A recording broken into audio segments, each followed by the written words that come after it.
台湾奇特怪现象让外国人又爱又恨。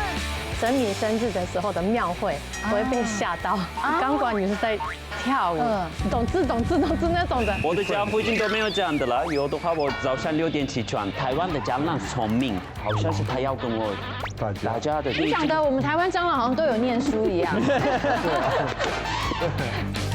台湾看医生超难，心理素质要很好。屁股有痒 ，OK？ 屁股痒，屁股痒，不是干闷是。是谁有屁股痒的刘先生？然后就跟我说：“哦，你是尼克，哦，我看你的 Instagram， 哇，好尴尬，真的，赶快先过去算了。”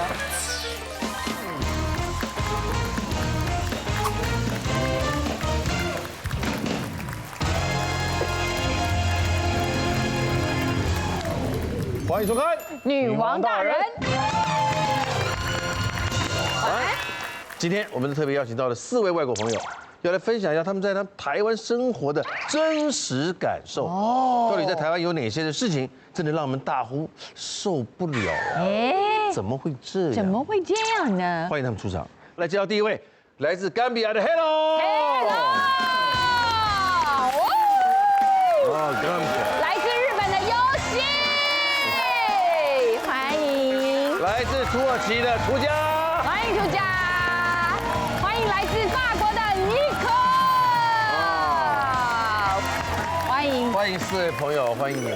4位就有3位新朋友了。除了黑龙来过以外，其他人都没有来过。今天只能靠黑龙撑场了。哦，没有，尼克来台湾超过20年了。21年啦。对，超过20年了。他才在我另外一个节目做过菜。哇！跟他老婆来比赛，那是赢还输？有赢了吗？拿奖品。这个是2遍，第1遍有赢，第2遍有输了。有赢有输嘛。有赢有输。对，人生就是这样嘛。尤希在台湾10年了，家人工作的关系搬来这边。工作的关系。对，学生时期就在这边这样子。学生时期就在这边了。对，还没有结婚。没有。有没有台湾的男朋友？也没有哎。哎呀，可惜呢。可惜了。可惜了。你跟人家可惜什么了，黑龙？真的很乡民哎，你。你可惜什么东西？没有，我在学你而已啊。他在重复学你，他重复你讲的话。没有。没有。哎呦，那好棒哦！黑龙大家很熟，来12年啊。冈比亚。Wakanda forever。有没有？涂家我们没有见过。涂家，我跟他居然是连友哎。对，我也来台湾很久了，12年嘛。12年。对呀。我是学生。我在这边学中文，读大学，读研究所，我现在读博士班，博士3年级。我很爱读书的。哇，真的吗？爱读书。那为什么不在土耳其读呢？我已经习惯了嘛。我19岁来台湾，我觉得现在我的生活的大部分是在台湾，朋友们台湾，我的家在台湾。从19岁就来了。对。看起来比较老，对不对？那个真的，外国人真的长得比较成熟一点。你上一次回土耳其是什么时候？上次去8月的时候，去年8月，对。那才半年而已啊。对啊。你可不可以告诉我，你那次回去有没有什么地方不习惯的？什么都不习惯，现在真的。我去那边，我第一个最大的问题是什么？你知道吗？我找不到好吃的火锅。我很爱吃火锅，我超爱麻辣火锅，可是在土耳其没有。土耳其没有火锅，有，可是没有跟台湾那么好吃。味道不像。它是哪一种？它是什么味道？他们是很奇怪的一个味道。土耳其味道。因为是其实火锅是我们文化里面没有嘛，所以他们不知道里面加什么东西的。OK。比如说我第一次在土耳其吃泡面的时候，好像是它的味道是。洗衣服的用的粉嘛，那个真的好像是那个味道。你说泡面？对，泡面在土耳其的泡面。像洗衣粉的味道。对，洗衣粉的味道。你会问我你怎么知道洗衣粉的味道？我小的时候有看看味道有没有好吃。吃过洗衣粉。对，因为是白白嘛，我觉得是好像的那个汤嘛。对。好，我们这个今天的问题很简单。透过你们的角度，有一件事情是到现在住10年的。住12年、住21年，都觉得这一件事情可以改一下，应该会很好。从你们的角度看，来，先说我很爱台湾 ，but 这件事能不能稍微改一下？我们今天只找了5件事情，待会翻了以后，这事情整个讨论完，他应该要改的，你就觉得要改，好不好？好，他要是他可以不用改的，你就是可以不用改，好 ，OK， 好了，来第1件事情，第1件，房东不租外国人，遇到问题就推卸。是因为房东看不到你吗？还是什么？差不多，他都晚上去租房子吗？哎，来加，不是这个是不是房东的问题啦？他的中文很好嘛。如果我跟他打电话的话，我不知道他是外国人。对，真的可是他直接看到他，哎，你是外国人，不行。可是大哥，我的口音是外国口音。没有啦，你的口音已经很好的。有吗？我的口音是超外国口音。不要开什么台湾的口音。为什么房东不租房子给你啊？我也不知道，因为我来台湾前面4年，我那时候都住在宿舍。然后我开始做研究所的时候，我说好，那我先去外面嘛。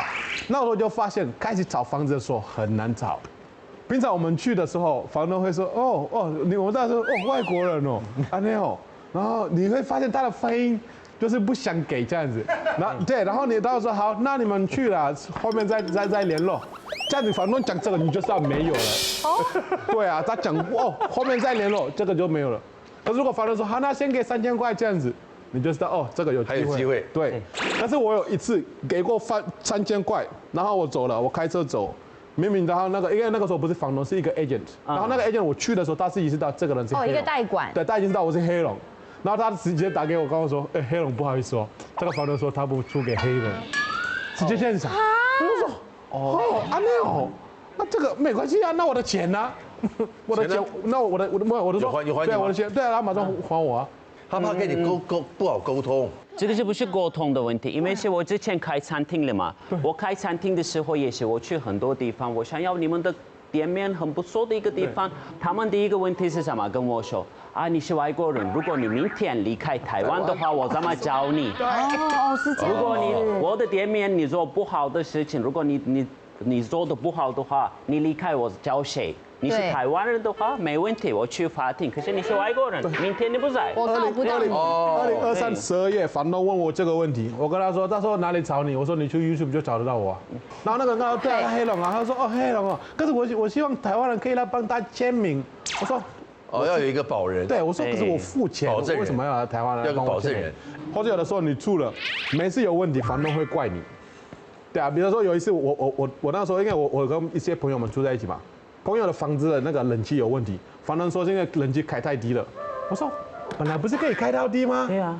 然后他一直说这个是你们问题，然后师傅来了，师傅说这个不是开太低的问题，是冷气没有那个冷媒，对，他说这个不是问题啦。另外一次也是一样，他说这应该是一样的问题，你们开太低了。然后师傅来看，发现外面老鼠咬那个电线，我们就说好像我们年底就可以离开这个地方了吧？对，很容易被人家误会。不是很友善。对啊。不是很友善。对啊，这个是我觉得离开的时候也，我那个姐姐知道我妹妹的有一个难过的故事嘛。我妹妹是之前是有癌症过的，那个时候我大3的时候，我找到了一个套房，我觉得很不错，古亭那边。我离开之前，我打扫整理好了，还有灯泡已经坏了嘛，我买了新的换一下了。为什么嘛？我的目的是我给你一个押金，我离开的时候需要拿这个押金嘛。对，我做了非常好，我只是房间里面放了一个小小的一个垃圾袋，为什么嘛？因为是晚上9点来，垃圾是我中午12点需要离开的。对。第2天，房东跟我说了，图叫我扣你的2000，因为是在房间我找到垃圾。我说了，阿姨，我已经打扫弄好了，我帮你换灯泡了。可是你怎么扣我的2000？我打扫嘛，我的妹妹生病的关系，我真的没有钱。那个2000为了我很重要，可是他扣了我的2000，我非常难过了。一般的房东对于外国人租房子会有一些约定俗成的，就是我觉得外国人来租房子就会怎么样，比如说会半趴，会声音很大，然后进出的成员会比较复杂。会比较复杂，因为会有各国人种啊，对，可能会破坏房子，这一类就是对外国房客啊，会有这些印象，你知道意思吗？刻板印象啦。但是你把它维持得这么好，我真的觉得有点替你觉得可惜。还有之前我离开的时候，房东跟我说了，那个房东之后我不要外国人，我说为什么？因为是外国人每天带来不一样的女生，你们很潮的。我说我不是那种的，有可能意大利人那种的，可是我不是这样的。他说外你这样国人会得罪很多意大利人。可是我的隔壁的意大利人真的蛮帅的。如果我是女生的话，我也陪他去他。就是他就每天带不同的人。对，我觉得我不够帅，我不够帅。可能真的会有这种刻板印象。来，第2件，车子不懂要礼让，坐车就像坐赛车。这个有，我同意。日本车不快吗？也蛮快的。对啊，日本很快啊。对，但是我是觉得那个礼让也有。我们台北现在做得很好哦，我们台北。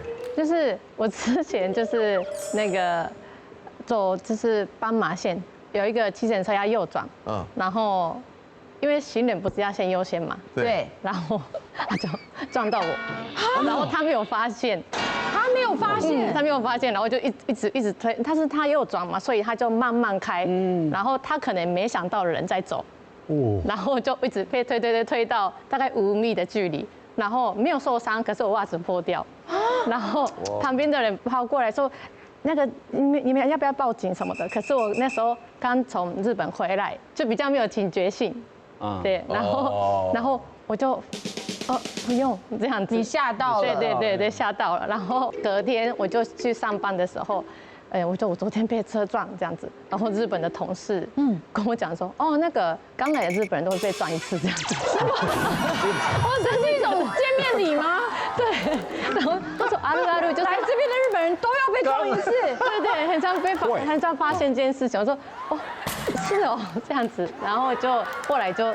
他们还觉得很平常，对，所以后来我就是在台湾，就是绿灯也会再看一下，因为日本人真的绿灯就是绿灯，对，就走这样。这真的很对你不好意思哎。这个真的对，在台湾哦，你要看。你也被撞过。我跟你讲哦，摩托车最危险的，当然觉得跟你在比赛呢。我跟你讲，你过马路你要怎么做？摩托车站在这边。绿灯了，你就要这样子看他，盯，对，这样子过马路，盯着，然后这样盯着他过马路，他会等你，你不要这样子过马路，这样不行，你要看。对，这样对。你下次你都会在哪里过马路？你可以 cue 我去看吗？景安站。好。景安站。太想看了。对。欧洲人来台湾这么多地方很好，可是这个部分欧洲人。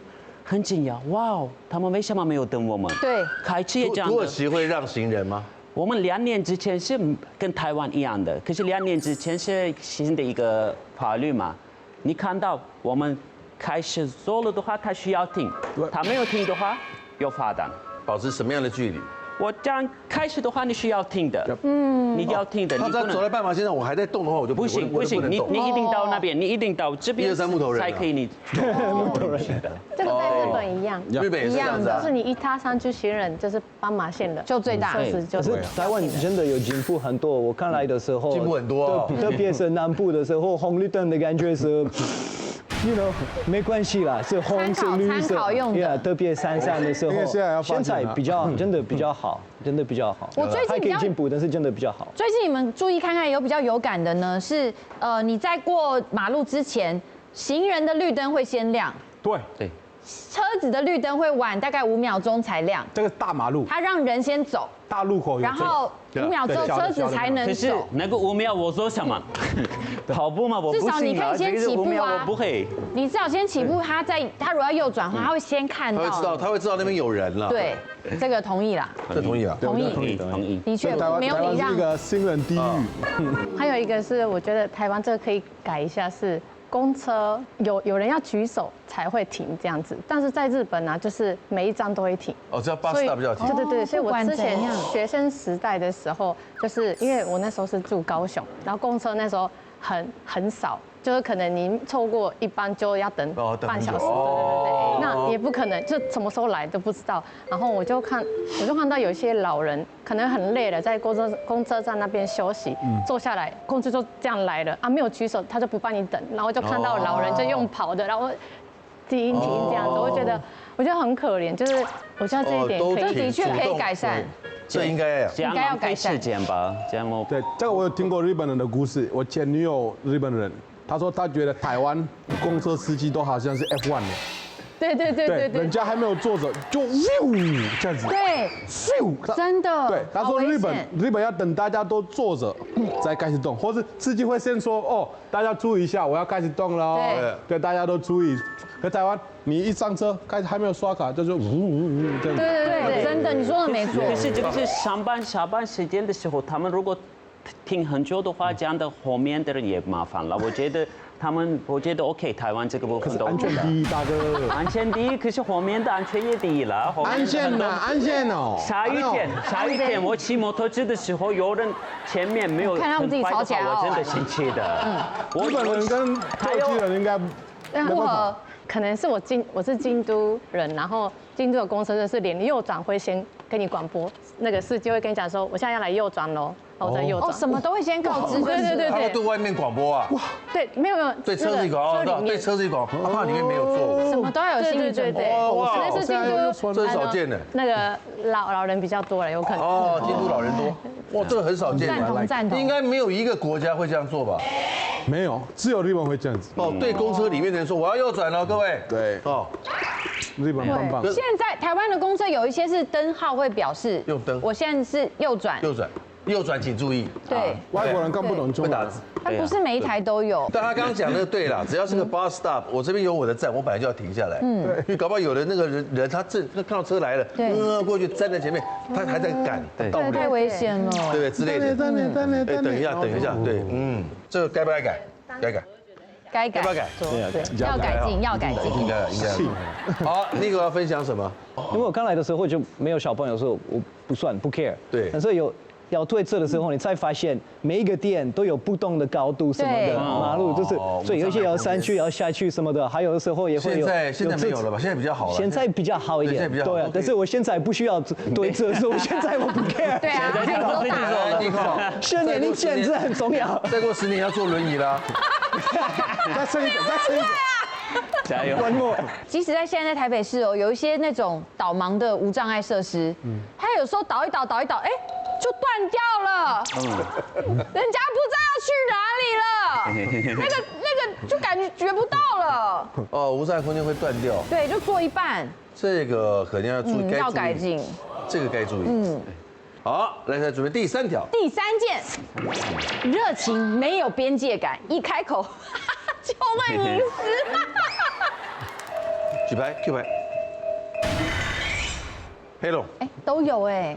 大家，我讲这个我觉得我们很多外国人觉得这个没有礼貌。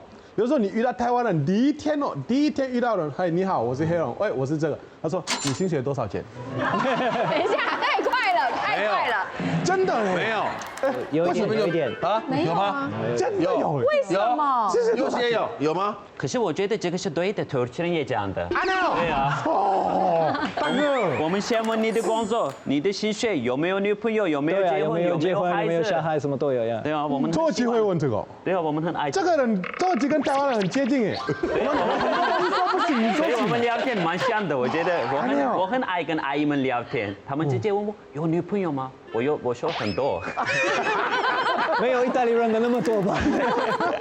对啊，对，比如说，因为我白天工作是工程师嘛，有时候我遇到人家，我们要开会嘛，第一天遇到，欢迎来，然后在那个会议室，明明就问你这边薪水多少钱？我来，大哥，你第一天遇到我，你应该不能问这个吧？那多久才能问？还是根本是不能问？我连妈妈爸爸不会问我你薪水多少钱。对，妈妈没有问我过。爸爸妈妈没有问我过你在台湾薪水多少钱。他不关心你过得好不好吗？他会关心这个，因为妈妈会说我看你的 YouTube， 我看的好像过得不错哦，这样子。对，可是不会问你薪水多少钱。那会不会要你拿一点钱回家？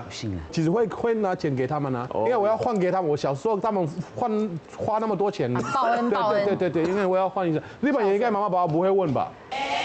爸爸妈妈会问，是就是朋友或者就是可能刚认识的朋友，基本上是不会问啊。或是对，七月到的时候要加薪的时候，人家会问哇，公司加多少钱？bro， 我公司合约上面有写说薪水不能聊，你们合约到底是写了什么？我会问这个。台湾看医生超难，心理素质要很好。屁股有痒 ，OK？屁股痒，不是开门是是谁有屁股一样的刘先生？然后就跟我说，哦，你是尼克，哦，我看你的 Instagram， 哇，好尴尬，真的，赶快先不好意回过去思。算了。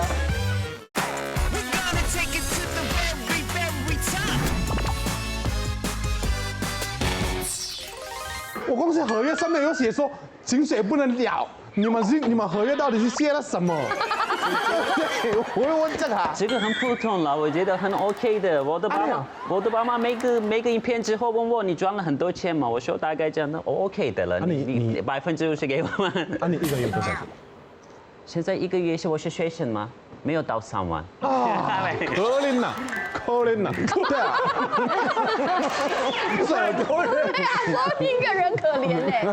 还有这个是我喜欢的，因为是土耳其人也喜欢问这个问题嘛。他们来我的店面，台湾的有些粉丝嘛，我参加台湾的有些电视节目，他们问我你的参加节目拿多少钱？他们直接问我。可是这不能讲哎。对啊。我说我直接说了。大概真的，他们很小，为什么这么小？你很红，为什么这么小的？我觉得台湾人也很敢自己讲哎，自己讲自己赚多少。我发现我办公室讲，对啊，会这样。我办公室有看到大家在讲这个，我会说，到底合约写了什么？对啊。可是这个是开始的一个聊天嘛，他先问我的薪水之后，他说。啊，你的房租多少钱？你怎么付房租？对，如果之后我开始说，对啊，现在台湾的年轻人买不到房子，因为是薪水不够。我们开始大概1个小时聊天的，我第一次认识，可是我们好像是很好的朋友。我们国家第一次认识不会问这些问题，这些问题是 next level 的这一些问题了。你第一次问我就是要问我你是哪里人？你这边在这个公司多久？这样子就够了。我很 OK， 你们可以跟我聊天，没问题的。你们来找我好不好？哎，涂家很好聊。可是我也问你们的，你们赚多少的？如果你是大老板的话，你我感觉你很适合住在台湾哎。我很矮。这都不是你的困扰哎。对。你们有这种感觉吗 ，Nico？在法国也不可以问别人他的薪水是多少，这样会很没礼貌。对啊，这对我们来说是很没礼貌的。OK。然后台湾有另外一个事情是。你们的健保在台湾非常好，真的，比法国好好多。然后你们医生很专业，什么都很干净，也是很便宜，真的，我很喜欢。但是饮食有时候也是问题。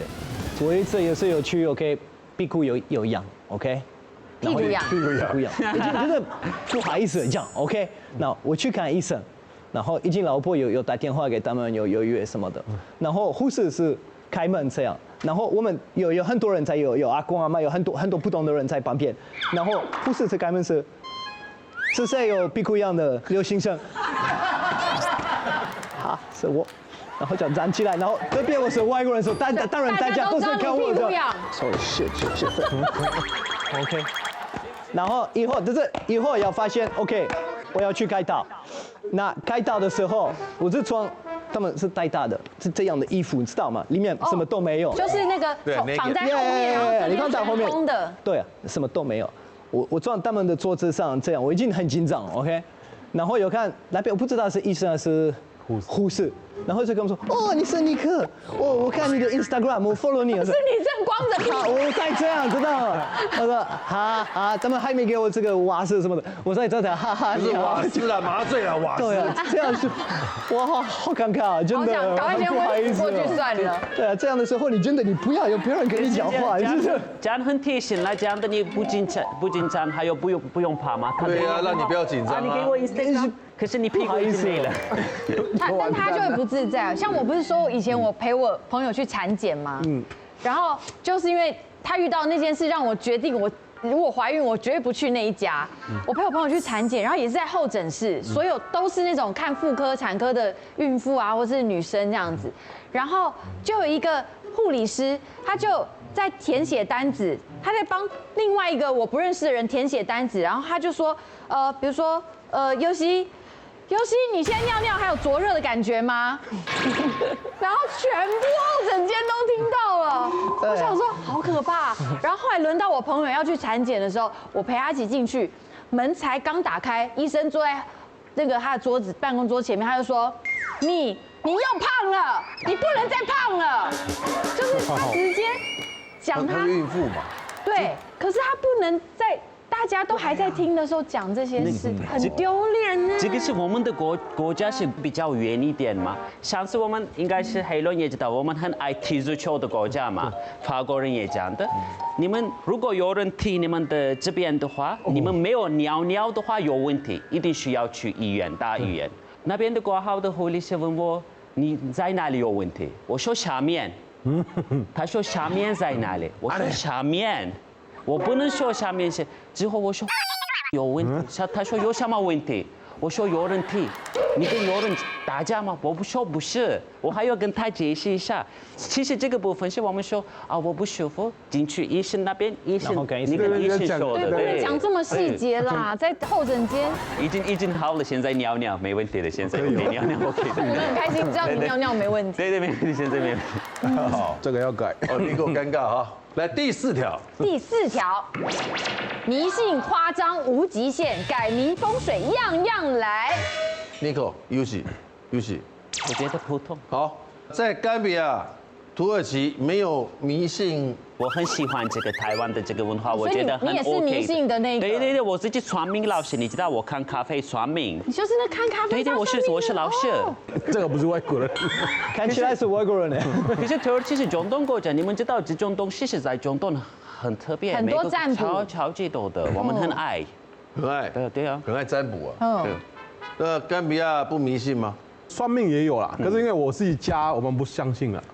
穆斯林的关系。对，我们不相信算命这一种的。你们没有说，比如说什么节日要挂什么东西，比如说我们春节要弄春联。哦，有的时候会说，比如说晚上不用打扫什么这样子，会说晚上不用打扫啊。晚上不能打扫。对，不能打扫。晚上这个也不行，对不对？对。哦，对，晚上也不能这样。不能吹口哨。对。什么？全世界都不行。为什么？归来，你叫归来，你的旁边不舒服的，对。全世界都这样。可是我们家会觉得啊。有什么问题啊？所以晚上的时候，你的全家讲的。现在几点了？你看我没事。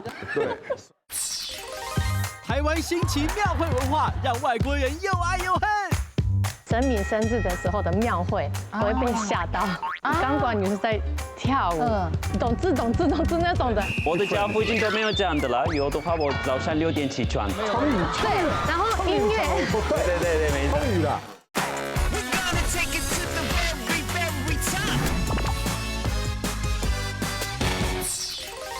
又是现来。日本也有迷信的地方，也有。我有一次我觉得台湾的庙，就是我有时候就是台湾寺庙的那个，可能神明生日的时候的庙会，我会被吓到，很大声。对，很大声。因为有一次我住在好像是庙附近，然后我记得好像是礼拜天早上6点的时候，我就很叭，就超级大声，我就吓醒，然后就放那个鞭炮。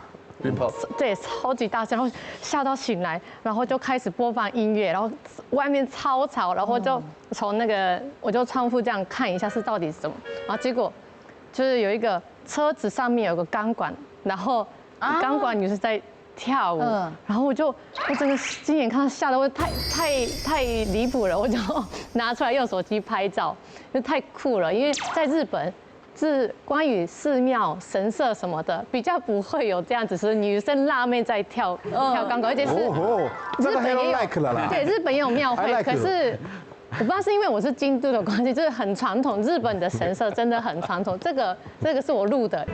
哎，你大概才住2楼，你大概住2楼而已吧？所以你看超大声的是懂字那种的，因为日本的话就是比较更传统一点，然后保守一点，不会有那个辣妹跳舞。你们日本也有穿丁字裤的男生？对啊，有扛那个轿啊什么这些的。那个也有，可是辣妹就这样比较多人参加了。就可能男生可能会有啦，但是各位就叫他们冲雨，对，然后音乐，对，没错，冲雨啦，我们一定参加。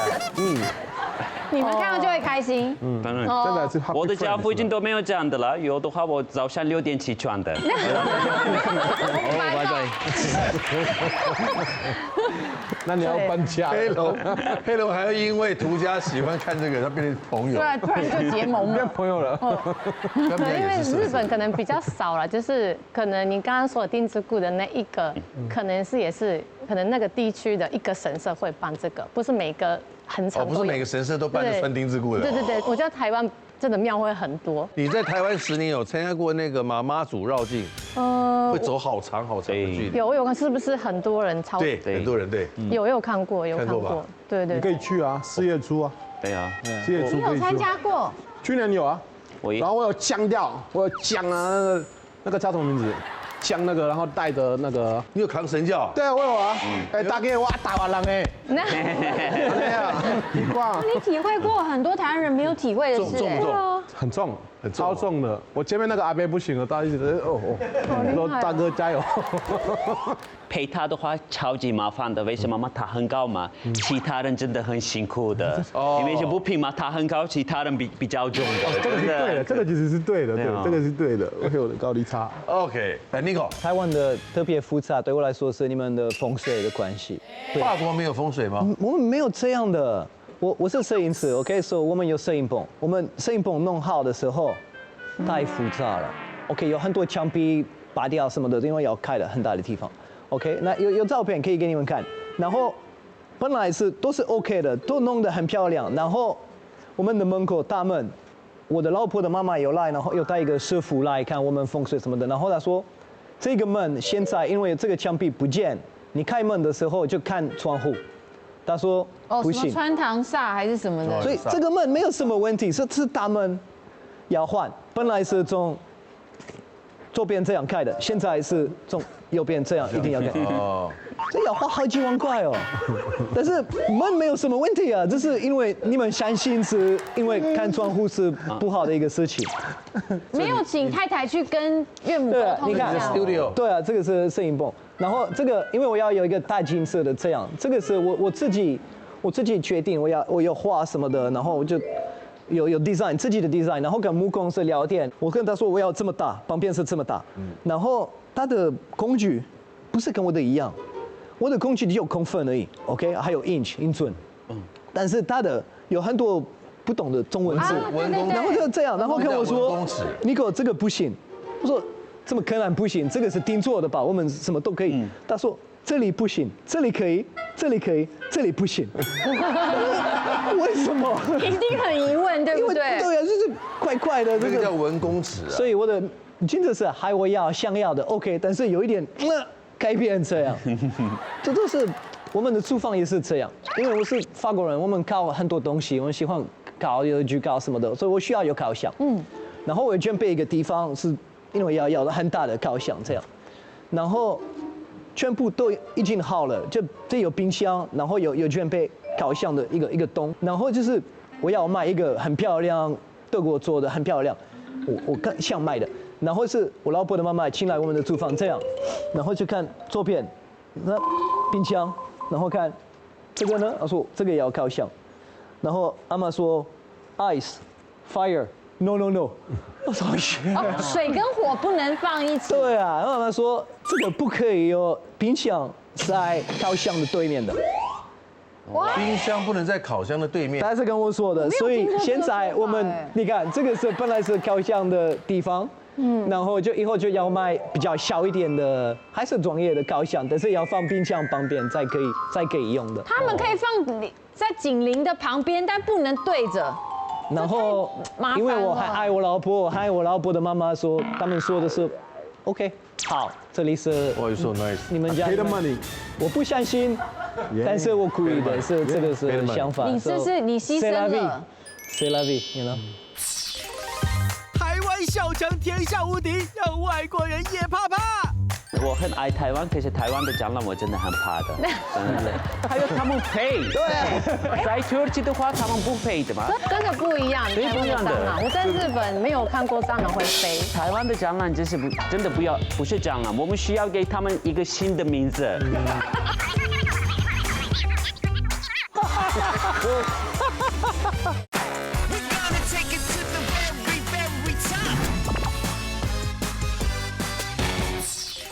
因为我还爱我老婆，还有我老婆的妈妈说，他们说的是 ，OK， 好，这里是 ，Oh, so nice， 你们家 ，Pay the money， 我不相信，但是我故意的，是这个是想法。你是你牺牲了。C'est la vie，you know， 他牺牲了一些这是人生的意思。但是要花比较多的钱。如果是法国的话，你不会担心这样的关系。真的很重风水，这是台湾。我觉得这人太极端。你到现在还住高雄嘛，对不对？但我现在是住高雄，所以高雄跟台北有一点不太一样。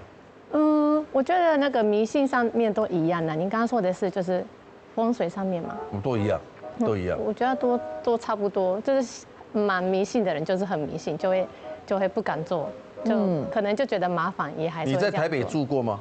有，那个刚刚的影片是住在台北的。哦，台北的哪里？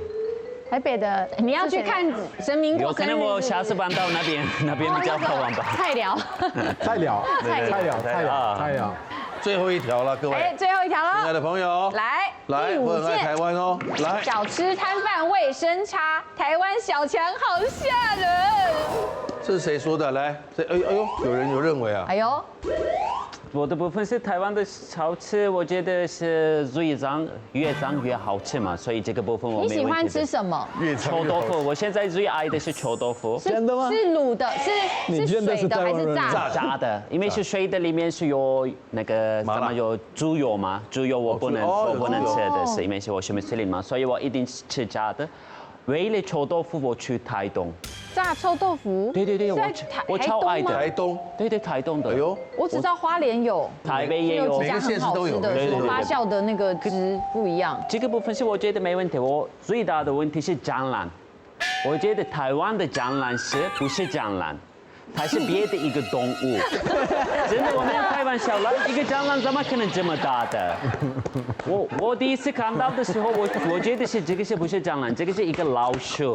还可以飞的。超大，还有很大，还有他们飞。对。在土耳其的话，他们不飞的嘛。土耳其蟑螂不会飞，因为是土耳其比较干的嘛，小小的。欧洲的比较小。还有他们是看到人的话快跑去嘛，可是他们看到你的话，他跟你打架的，他来你的家，我很怕他们的。对。因为是我还在世新大学的学生嘛，你们知道世新那边比较爬山那种的，我在那边跑步的时候。我有一个感觉，这边有一个东西来了，可是我知道，我以为这个是一个叶子嘛，我穿的白色的，可是我的后面的女生们开始说话，我知道有一个问题，我这样做了，我看了蟑螂，我这样掉嘛，它开始飞，然后回来。如果它回来的话，我吓死了，我一定吓死了，我很怕蟑螂嘛，它这么大的，还有它飞的，它真的。对。我来台湾，而且你往哪躲，它就往哪飞哦。对，我妹妹来过台湾嘛，她来这里学中文。我们确定每天我们晚上9点到10点1个小时跑步。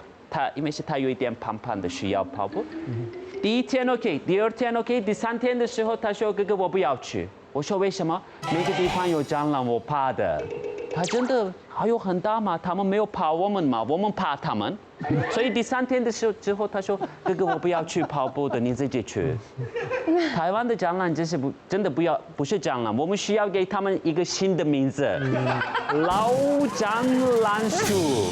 老蟑螂鼠。我觉得这样比较可以了。真的不一样，台湾的蟑螂。我在日本没有看过蟑螂会飞。我之前就是住那个刚刚说的菜寮那个庙附近的那个，之后我坐捷运出来到回家的路上是只有3分钟的路程，但是因为那个菜寮那边很多就是卖饭的店，从捷运出口出来，我之前就会滑手机3分钟而已嘛，滑手机有一次我发现地上超多蟑螂，我怕踩到或者弄到我，所以我回家3分钟路上我都这样手机收起来，我就这样看地上这样子，很日本人耶。真的那个3分钟的路程，我有时候尖叫边走边叫，然后踩死他嘞！不敢啦，那个汁液太可怕了，会粘到脚上哎，更恶哎。然后日本的可能是因为店面都是那个餐厅都是比较是店里的那一种，不是在外面的，所以比较少，但是有，可是没有台湾那么多。台湾真的很多。台湾的蟑螂跟老鼠打架嘛，所以我很怕他们。真的，台湾的蟑螂跟老鼠怎么打架了？蟑螂跟老鼠打架啊，他们是打架了。我觉得他们打架，因为是你看这么大的老鼠这样的 OK 的，我懂。可是他说哇哦，真的，台湾。你还想住在我觉得菜鸟吗？我觉得你把蟑螂比太大了，他把蟑螂都比这么大哎。应该这样子吧。有啦有大概这样有这样有啦，这样子有啦，有这样子真的有这。样子这样子有了。它飞的话更大的，因为是它开了嘛，这样。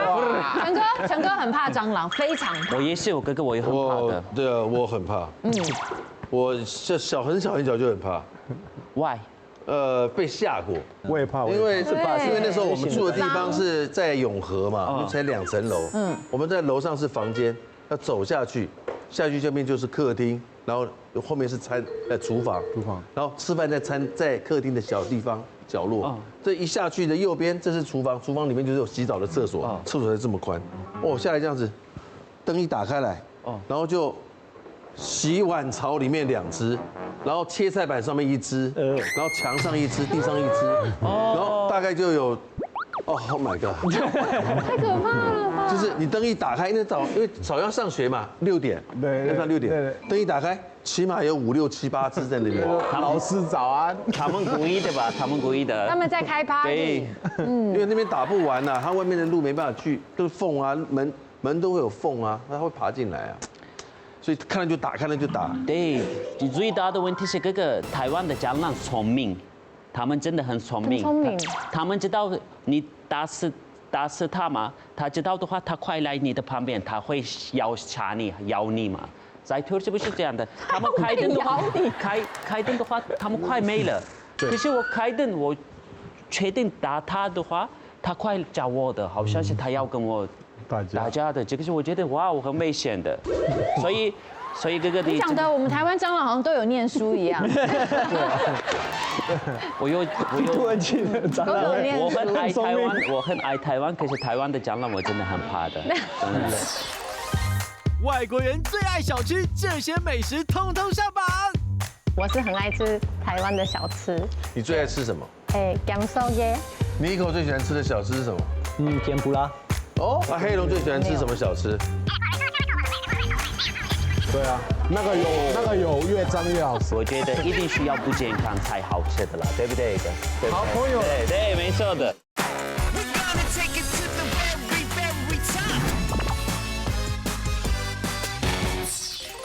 我很爱台湾，可是台湾的蟑螂我真的很怕的，真的。蟑螂对他也有很大的阴影，对，很大的阴影。哦，还有对台湾的其他的小吃摊贩。我先说我是很爱吃台湾的小吃。你最爱吃什么？姜烧耶。姜烧耶，哎呦，最近学的台语。姜烧耶。对，我就很喜欢。但就是大学的时候，大学对面有一间就是阿姨开的，她是卖炒饭面类的。 然后我看到那个鸡蛋就摆在外面，摆在外面会怎么样吗？容易变会孵出小鸡来吗？不是啦。然后是我看到金子也都是这样摆，都摆对，所以很多台湾人跟我讲说什么在台湾生鸡蛋不要吃什么的，然后他们说就是日本的鸡不一样，所以日本的生鸡蛋可以吃，可是我觉得不是，也是台湾的。 那个鸡蛋也是新鲜的话是可以吃，是因为保存的方式。因为日本基本上都会放在冰箱，对，提供给客人，或者就是不能摆太多。对，或者店里有开冷气，但是我就看到一天到晚就摆在外面那么热的状况下，我觉得蛋会变质，容易变质，所以就是可能有一些人吃蛋会。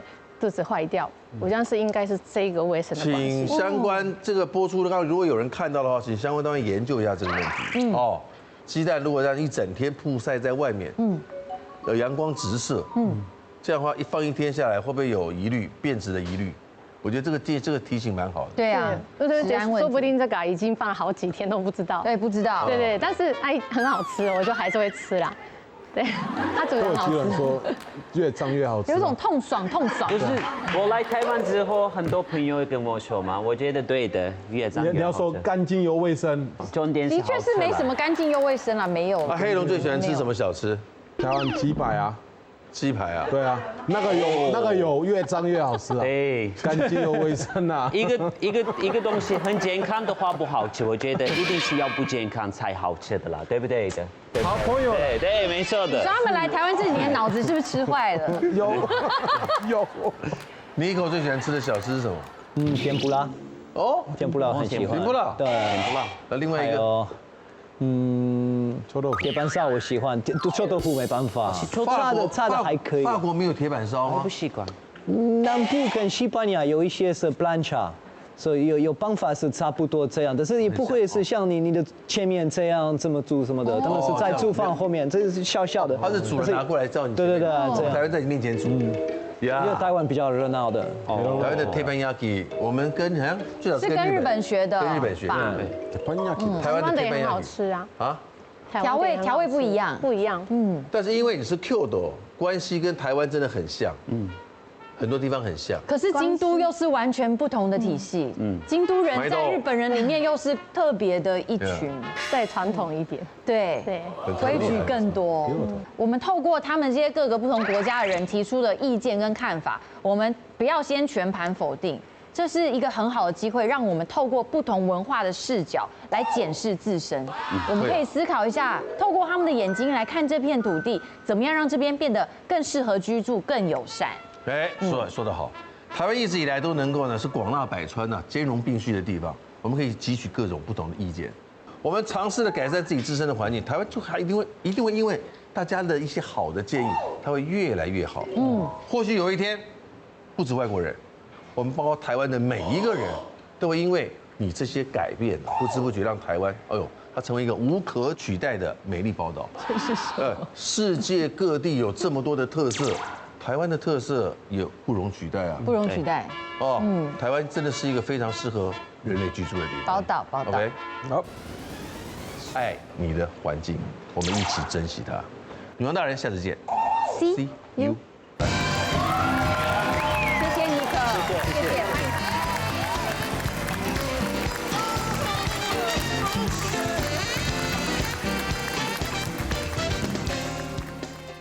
快订阅未来中国台 YouTube 频道，开启小铃铛就可以看到最新的女王大人哦。